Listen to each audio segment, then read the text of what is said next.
પ્રભુ તો દરેક સંબંધોને નિભાવતા જાણે છે. પ્રભુ જેવો કોઈ ઉત્તમ સંસારી નથી, અને પાછો પ્રભુને કોઈ સંસાર લેપ કરતા નથી. દરેક સંબંધો નિભાવતા શીખવા હોય તો પ્રભુ પાસે શીખો. પિતા કેવો હોય તો ઠાકોરજી જેવો. અહીંયા નારદજી જ્યાં જ્યાં મહેલોમાં ગયા, દરેકને એમ લાગે જાણે પ્રભુ અમને જ વધારે સ્નેહ કરી રહ્યા છે. એના જેવો સ્નેહી કોણ, એના જેવો મિત્ર કોણ, એના જેવો સખા કોણ, એના જેવો બંધુ કોણ, એના જેવો પિતા કોણ. દરેક સંબંધોમાં કૃષ્ણને મૂકીને જુઓ, એના જેવો બીજો કોઈ સંબંધી નહીં મળે. એટલે જ મહાપ્રભુજીએ કહ્યું, સર્વદા સર્વ ભાવેન ભજનીયો વ્રજાધિપો. સર્વ ભાવે એને ભજો, કારણ કે એને ભાવનાને પૂર્તિ કરતા આવડે છે. એ તમારી ભાવનાને નિષ્ફળ નહીં થવા દે. નારદજી જ્યાં જ્યાં જઈને ગયા, કારણ કે દુનિયામાં કઠિન એ જ છે નિકટના સ્વજનો સાથે આનંદમાં રહેવું. દૂર દૂર અજાણ્યા જોડે તો બધાય સારા હોય છે, પણ સ્વજનોની સાથે પ્રસન્નતામાં રહેવું, એમાં જ માણસની પરીક્ષા છે. પ્રભુએ ગ્રસ્થાશ્રમનું દર્શન. કૃષ્ણ તમને ગ્રહસ્થી બનાવવાની વાત કરે છે, તમને સંન્યાસી બનાવવાની વાત નથી કરતો. એ તો કે તને જે જવાબદારી મળી છે એને તું આનંદથી નિભાવ, એને તું પ્રસન્નતાથી નિભાવ, તો જ તારા જીવનની સાફલ્ય અને સાર્થકતા છે. અને એટલા માટે પ્રભુ શ્રેષ્ઠ ગ્રહસ્થાશ્રમ જીવી અને પ્રેરણા આપે છે. એક એક ઘરમાં જઈને જ્યાં નારદજી જુએ છે, દરેક ઘરમાં પ્રભુ પ્રસન્નતામાં રહે છે. સમાજમાં સફળતા માટે એક વ્યક્તિ સફળ થયો તો એના ઘણા પાસા છે. સામાજિક, પારિવારિક, સાંસ્કૃતિક, આધ્યાત્મિક, આર્થિક, આ બધા જ પાસા જોઈ અને પછી કોઈની સફળતાને નક્કી કરવી છે. ગ્રસ્તાશ્રમનું દર્શન કર્યું છે. જરાસંઘ ઉદ્ધારની કથા આવી. યુધિષ્ઠિર દ્વારા રાજસુ યજ્ઞમાં શ્રી શુપાલ વધની કથા આવી. અપશબ્દો બોલ્યો છે, ભગવાન એનો ઉદ્ધાર કર્યો. સુદામા ચરિત્ર આવ્યું. સુદામા ચરિત્રનું વર્ણન કરતા બોલ્યા, કૃષ્ણસ્યાસિત સખા કશ્ચિત બ્રાહ્મણો બ્રહ્મવિત્તમઃ વિરક્ત ઇન્દ્રિયાર્થેષુ પ્રશાંતાત્મા જીતેન્દ્રિય. કૃષ્ણસ્યાસિત સખા કશ્ચિત. કૃષ્ણનો કોઈ એક સખા કેવો છે? બ્રાહ્મણો બ્રહ્મવિત્તમઃ. બ્રાહ્મણ છે, લૌકિક ધન તો નથી પણ બ્રહ્મવિત્ત છે. બ્રાહ્મણ પાસે એના ભજનનું ધન હોવું જોઈએ, એના જપનું ધન હોવું જોઈએ, એના જ્ઞાનનું ધન હોવું જોઈએ. બ્રાહ્મણો બ્રહ્મવિત્તમઃ, અને તો જ એના આશીર્વાદ ફળે. ઘણા છૂટથી આશીર્વાદ આપે, પણ આશીર્વાદ આપવાનું બળ પણ છે કે નહીં? પોતાનું કરેલું ભેગું કરેલું ભજન હોય તો જ આપણા આશીર્વાદ ફળે. બ્રાહ્મણો બ્રહ્મવિત્તમઃ વિરક્ત ઇન્દ્રિયાર્થેષુ. બહુ ઇન્દ્રિયોની લાલસા નથી. પ્રશાંત આત્મા, આત્મામાં શાંતિ છે. ચિતેન્દ્રિય, ઇન્દ્રજીત છે. અયાચક વ્રત લીધું છે, ક્યારે કોઈની પાસે માંગીશ નહીં. અયાચક વ્રત તો લીધું. પત્ની કહેવા લાગી, નાથ આપના સંકલ્પ પર મને ગૌરવ છે, પણ બાળકો ભૂખ્યા સૂઈ જાય ત્યારે એ મારાથી જોવાતું નથી. હું તો આપની સાથે ભૂખી રહી લઉં, પણ બાળકો જ્યારે રાતના રડતા હોય કે મને કંઈક ભોજન આપો, અને આપણા ઘરમાં કાંઈ ન હોય, દૂધ માંગે તો એ લોટ પાણીમાં ભેળવીને પછી એમને પીવડાવું. નાથ, એમના ભૂખ્યા ચહેરા મારાથી જોવાતા નથી. મેં સાંભળ્યું છે કે દ્વારિકાનો નાથ આપનો મિત્ર છે.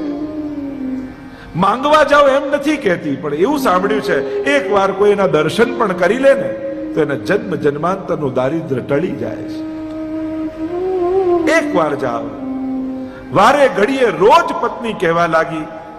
ત્યારે સુદામાજીને એમ થયું, આ પત્ની નથી બોલતી, મને લાગે છે દ્વારકાધીશને મને મળવાની ઈચ્છા થઈ લાગે છે, અને એટલા માટે એની જીવા પર બેસીને મને આમંત્રણ આપી રહ્યા છે. જો ઘણીવાર ઘણા લોકો કોઈ વાત કહે ને ત્યારે સમજદાર સમજી જાય કે હમણાં આ નથી બોલતા, આની જીભ પર બેસીને ભગવાન મને કંઈ કહી રહ્યા છે. ક્યારેક કોઈ ગુરુના મુખે કોઈ એવી વાત નીકળે, કોઈ પ્રભુના મુખે, ક્યારેક કોઈ વ્યક્તિના મુખે. ભગવાન સીધો આવીને કહેતો નથી, ક્યારેક ને ક્યારેક કોઈની જીભનો ઉપયોગ કરી આપણને સંકેત કરતો હોય છે. એ તો આપણી ભક્તિની એવી તૈયારી જોઈએ કે આપણને સમજાઈ જાય, હમણાં આ નથી બોલ્યા, ઠાકોરજીએ મને કંઈક કહ્યું છે, પ્રભુ મને કંઈક સંકેત કરી રહ્યા છે. એ આપણી તૈયારી હોવી જોઈએ. ઘણી વાર એ આપણા સામે આપણું કામ કરવા આવે, આપણી તૈયારી જોઈએ કે આપણે ઓળખી જઈએ, હમણાં આ સેકન્ડે આની ભીતર ભગવાને પ્રવેશી અને મને મદદ કરી છે. કેટલી વાર ભગવાન આપણી સામે આવે છે. આ તો આપણે એવી શરત લગાવીને બેઠા કે સંકલ્પ કરીને વિચાર્યું કે ભગવાન આવે એટલે આવા જ હોય, માથે મોરપીંછ હોય ને પીતાંબર હોય ને વાંસળી વગાડતા વગાડતા ધુમાડો થાય ને મ્યુઝિક થાય ને પછી ભગવાન આવે. આ તો આપણી કલ્પનાઓ છે. એ તો ક્યારે ક્યારે કયા રૂપે સામે આવીને. લોકો કહેતા ને, એક ભક્ત ગામમાં રહેતો, એ ગામમાં પૂર આવ્યું અને પરમ ભક્ત ભગવાન, અને પાણી વધવા લાગ્યું અને બી પહેલા માળે ચડી ગયો અને પાણી વધી રહ્યું છે. એટલે પાડોશી આવીને કહે કે ચલો ચલો જલ્દી ભાગો, નહીં તો ડૂબી જઈશું. અને પેલા તો ભગવાન એવા ભગત કે મને તો ભગવાન લેવા આવે તો જાઉં, નહીં તો હું ના જાઉં. પાણી વધી ગયું, બીજા માળ ચડી ગયા. નાવ લઈને આવ્યું કોઈ કે ચલ બેસી જા, અમે બચાવવા નીકળ્યા છે, ડૂબી જઈશ તો પાર, મને તો ભગવાન લેવા આવે તો જાઓ, બાકી તો હું તો ના જાઉં. ધાબે ચડી ગયો, ત્યાં સુધી પાણી. તો હેલિકોપ્ટરથી બચાવવા લોકો આવેલા અને દોરડું નાખ્યું કે પકડી લો, ડૂબી જશો, મને તો ભગવાન લેવા આવે તો જાઓ, બાકી હું ના જાઉં. અને પાણી વધી ગયું, ડૂબી ગયા અને એવા લાલ પીળા થાય, છેક સુધી ભગવાનને યાદ કર્યા ને એકે વાર બચાવવા ના આવ્યા, છેક સુધી પ્રભુને યાદ કરે, લલવૈકુંઠ મળ્યું. સામે સિંહાસન પર ભગવાન બિરાજેલા છે અને આ લાલ પીળા થાય, પ્રભુ ત્રણ વાર મેં આપને કેટલી વાર પુકાર કર્યા, મને બચાવવા આવ્યા તોય મેં ના પડી કે ભગવાન લેવા આવે તો જઈશ, બાકી આપ એક વાર બચાવવા ના આવ્યા. પ્રભુ કે એક વાર નહીં, 3 વાર આવેલો. એક વાર પાડોશી બનીને આવ્યો, બીજી વાર નાવ લઈને આવ્યો, ત્રીજી વાર તો હેલિકોપ્ટર લઈને આવ્યો, પણ તું મને ઓળખી ન શક્યો, એ તારો વાંક છે. એમ ભગવાન જીવનમાં ઘણી વાર કેટલા રૂપે સામે આવતો હોય, આપણે ન ઓળખી શકીએ, આપણો વાંક છે. ફરિયાદ તો કરી દઈએ છે, શું આપણી તૈયારી છે સામે આવેલા ભગવાનને ઓળખી જવાની? અનેક રૂપે સામે આવે છે. સુદામાજીનો સંકલ્પ છે, મનમાં થયું ક્યાંક પ્રભુ મને મળવા માંગે છે ને એટલા માટે આમંત્રિત કરી રહ્યા છે. કહ્યું ઠીક છે, તું આટલી વાર કહે છે તો કાલે જ હું દ્વારિકા જવા નીકળીશ. આ અવસ્થામાં પણ ખાવાના ફાફા છે અને કહે છે આટલા વર્ષ પછી જાઉં છું, પ્રભુ માટે શું લઈ જાઉં, એને શું આપીશ, ખાલી હાથે કેમ જવાય એની પાસે. પત્નીને લાગ્યો સંકોચ, આસ પડોશમાં ગઈ અને તાંદુલ ને પૌવા લઈને ભેગા કર્યા, પોટલી બાંધી, બીજા દિવસે જવા નીકળ્યો સુદામા અને પોટલી આપી, દ્વારિકાધીશને આપણા તરફથી આ આપજો. કૃષ્ણ શરીર છે, ધોતીઓનો ઉપરનો ધારણ કર્યો છે, હાથમાં લાકડી લઈને સુદામા નીકળ્યા છે દ્વારિકાધીશને મળવા માટે.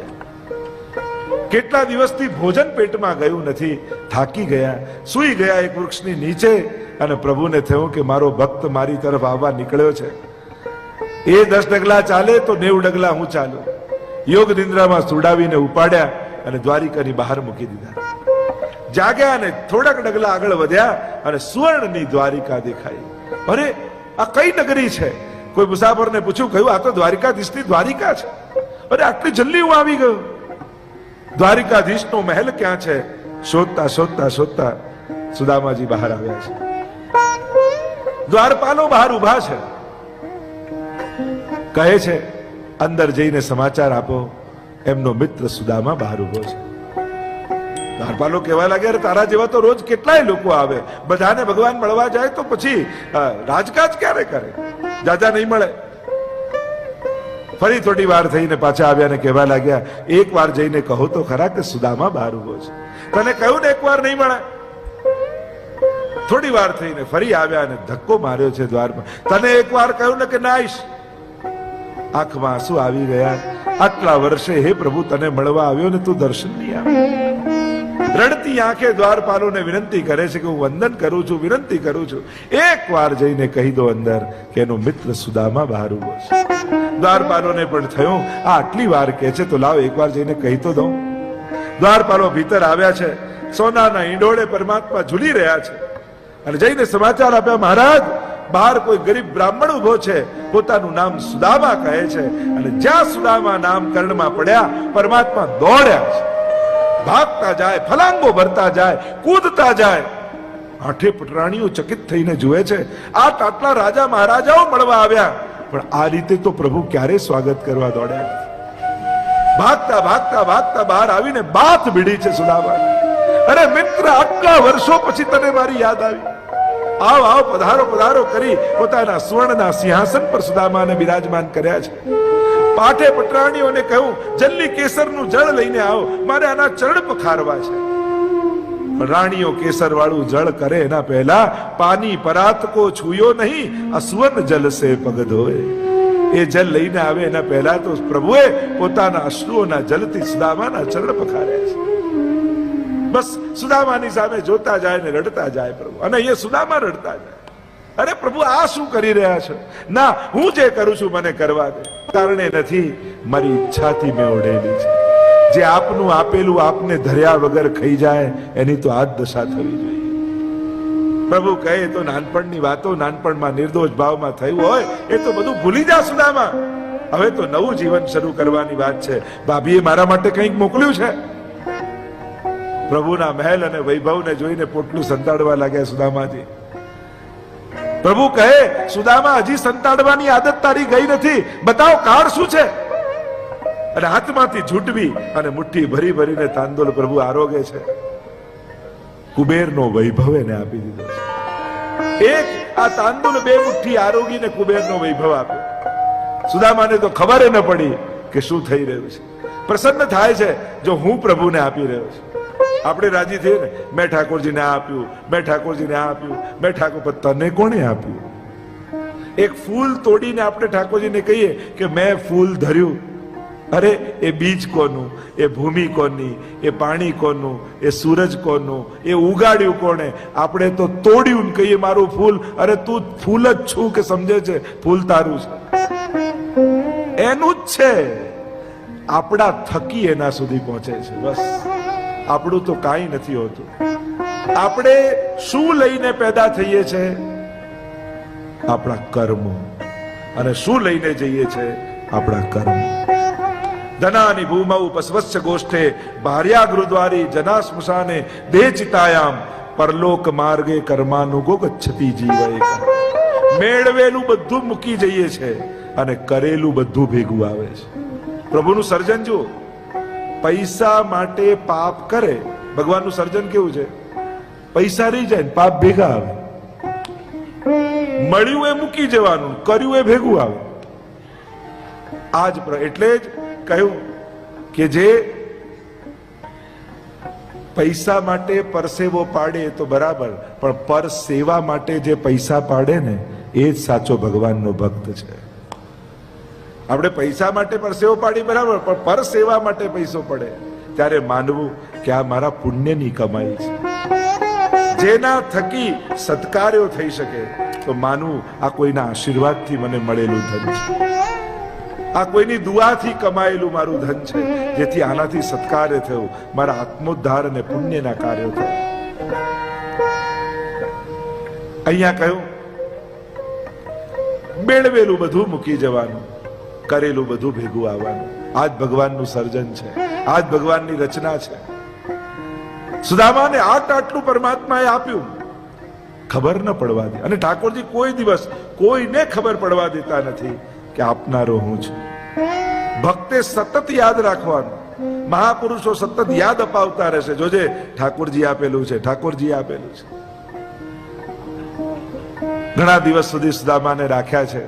ખૂબ આનંદમાં સુદામા રહ્યા છે. ઘણા દિવસ થઈ ગયા એટલે સુદામાએ કહ્યું કે પ્રભુ હવે મને આજ્ઞા આપો, હું પાછો જાઉં. જ્યાં આમ કહ્યું તો પ્રભુએ કહ્યું તારી ઈચ્છા સુદામા, પણ મારા વસ્ત્ર, મારા શણગાર, ફરી પાછા જૂના વસ્ત્રો લાવીને સુદામાને આપ્યા. પાછા એ જૂના વસ્ત્ર પહેર્યા સુદામાએ. મનોમન આભાર માન્યો. સારું થયું પ્રભુ આપે મને કંઈ આપ્યું નહીં, તો આજે જેમ આંખથી આંખ મિલાવીને આપની જોડે વાત કરું છું ને, કદાચ ન કરી શકે. પણ સુદામાને ક્યાં ખબર છે કુબેરના વૈભવ ભરી દીધા છે. સુદામાએ કહ્યું કે પ્રભુ હવે મને આજ્ઞા આપો, હું જાઉં. ઠીક છે સુદામા. સુદામાનું હૈયું ભરાયું છે, પ્રભુના નેત્રો ભરાયા છે. જલ્દી વહેલો મળજે. 4 ડગલા ચાલીને ઉમરે પહોંચ્યા સુદામા, અને પ્રભુએ પાછળથી અવાજ લગાવ્યો, સુદામા. પાછળ વળીને સુદામા જુએ, શું છે પ્રભુ? આટલા વર્ષે તું આવ્યો, ફરી કોણ જાણે આપણે ક્યારે મળીશું? હા પ્રભુ, કોણ જાણે ક્યારે મળાય. પ્રભુ કહેવા લાગ્યા, સુદામા તારી કોઈ નિશાની તો આપતો છે. સુદામાને સંકોચ થયો કે પ્રભુ મારી પાસે તો કાંઈ નથી, હું આપને શું નિશાની આપું? પ્રભુ કહે, મારે બીજું કાંઈ નથી જોઈતું, તારી પાદુકા કાઢીને જતો, તારી પાદુકા મૂકતો જા. એને જોઈ જોઈને હું તને યાદ કરીશ.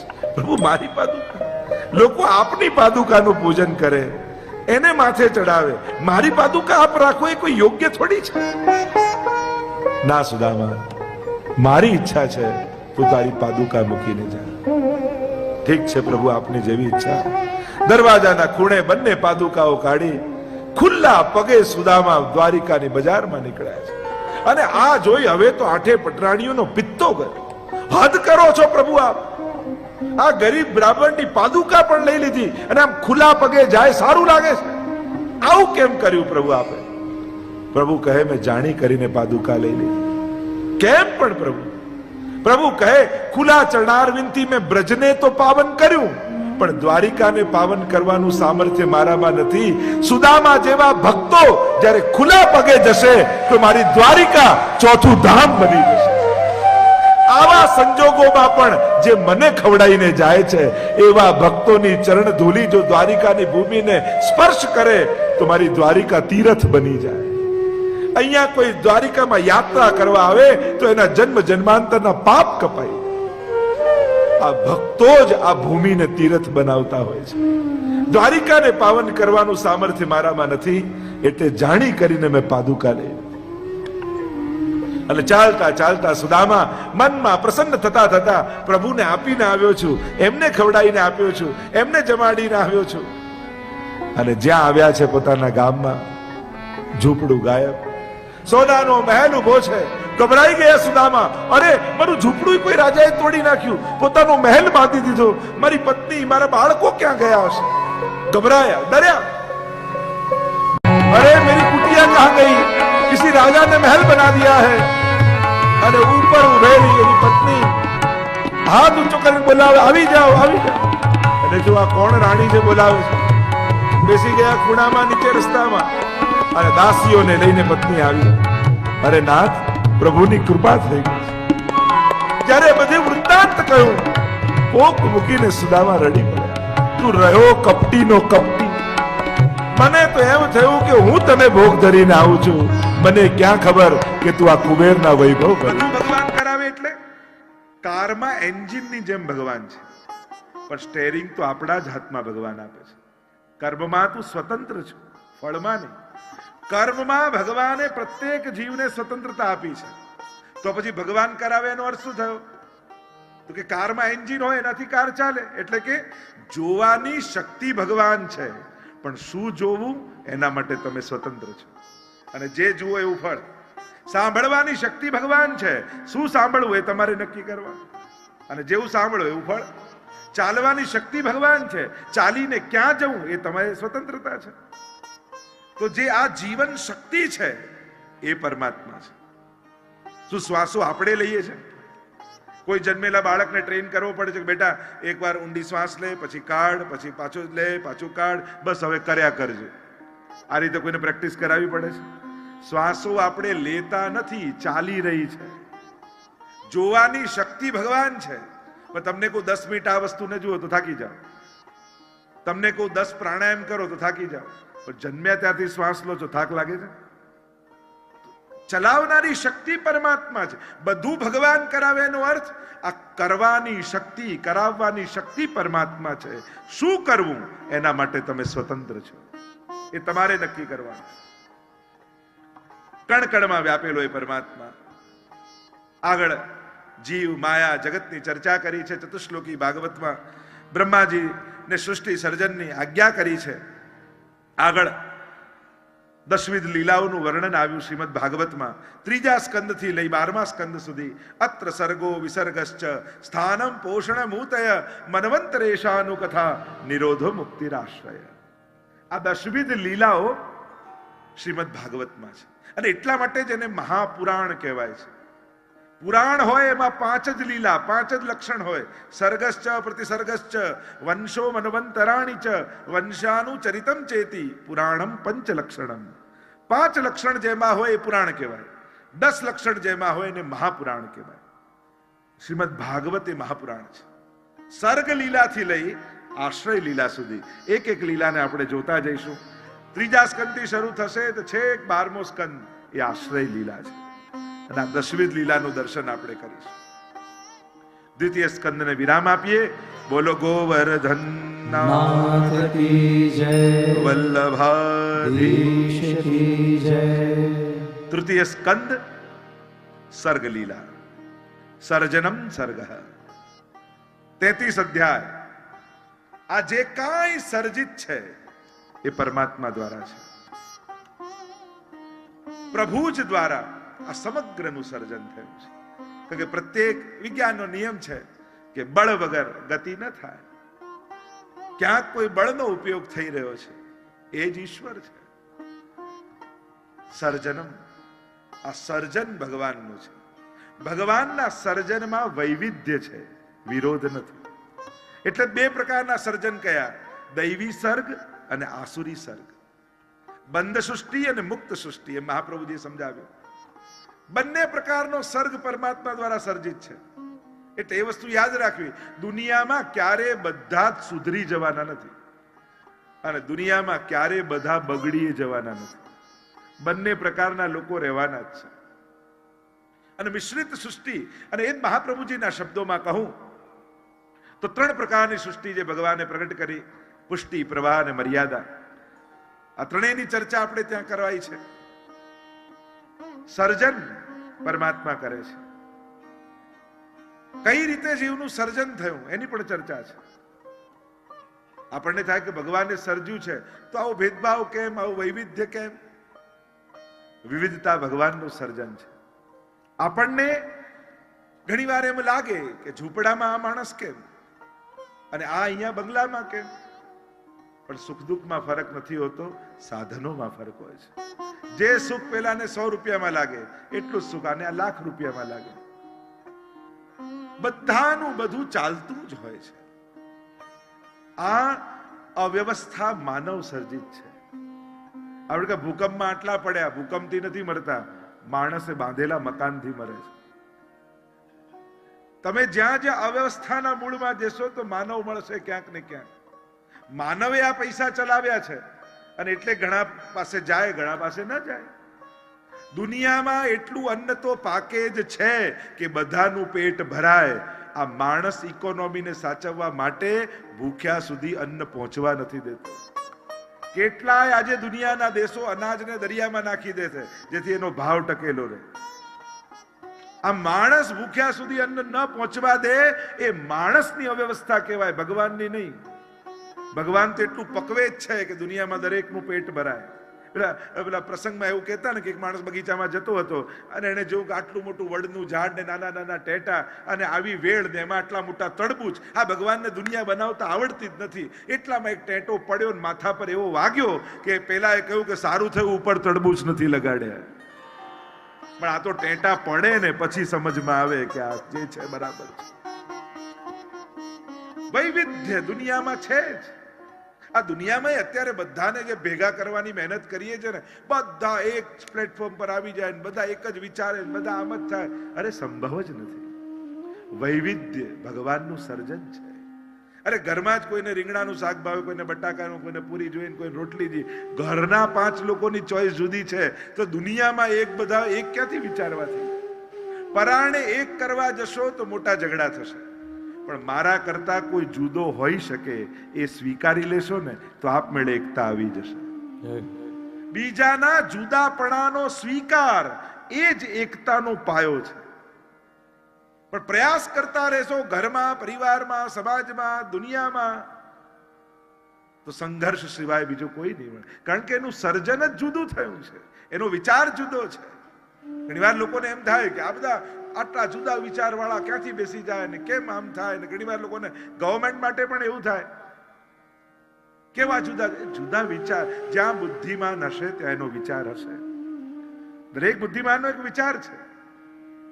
વૈવિધ્ય ભગવાનનું સર્જન જ છે અને વિવિધતા જ દુનિયાની સુંદરતાને વધારી રહી છે. વિચાર કરો, દુનિયામાં એક જ રંગ હોત, બધા ખાલી પીળા સિવાય કોઈ રંગ જ ન હોત, તો દુનિયા કેવી હોત? જુદા જુદા રંગો છે, જુદા જુદા પુષ્પો છે, એમ જુદા જુદા વ્યક્તિઓ પણ છે. વિવિધતા. કર્મ પ્રમાણે જો પ્રકૃતિ પ્રમાણે કર્મ, કર્મ પ્રમાણે પ્રકૃતિ, આ જ રીતે દુનિયા ચાલતી રહે છે. અરે હોસ્પિટલમાં 5 બાળક પેદા થયા હોય, જન્મ્યા હોય, એક જ ટાઈમે 5 બાળકનો જન્મ થયો, બધાના બોડી પાર્ટ સેમ ફંક્શન કરતા હોય, છતાંય કોઈ ક્રોધી થાય, કોઈ શાંત થાય, કોઈ ઉદાર થાય, કોઈ હસમુખો થાય, કોઈ લોભી થાય. આ જુદી જુદી પ્રકૃતિ ક્યાંથી આવે છે? આ માણસની અંદર ભિન્ન ભિન્ન પ્રકૃતિઓ ક્યાંથી આવે છે? એના કર્મ પ્રમાણે પ્રકૃતિ અને પ્રકૃતિ પ્રમાણે જ કર્મ. તમારી જેવી તને પીળો જ રંગ કેમ ગમે, તને લાલ જ રંગ કેમ ગમે, તને ગળ્યું જ કેમ ભાવે, તને તીખું જ કેમ ભાવે, એનું તમે શું રીઝન આપો? કેમ તમને આ રંગ ગમે છે? એના કોઈ લોજિક હોય? નેચરલી મને તો આ જ ગમે છે. જે સ્વભાવમાં હોય એના કારણ ન હોય. તું આવો કેમ છું એનું રીઝન ન હોય, તો તમારી પ્રકૃતિમાં છે. અને જેવી પ્રકૃતિ હશે એવી પ્રવૃત્તિમાં તમને આકર્ષણ થશે. શ્રી પ્રભુને પ્યારા શ્રી યમુનાજીના લાડીલા એવા રસિક સત્સંગી વૈષ્ણવોને જે શ્રીના આ વચનામૃત ગમ્યા હોય તો આ વિડીયોને લાઈક કરજો, શેર કરજો અને કમેન્ટ બોક્સમાં જય શ્રી કૃષ્ણ જરૂર લખજો. અને અમારી ચેનલ શ્રી વલ્લભ સત્સંગને સબસ્ક્રાઈબ કરવાનું ભૂલશો નહીં. સર્વે વહાલા વૈષ્ણવોને ભાવથી જય શ્રી કૃષ્ણ.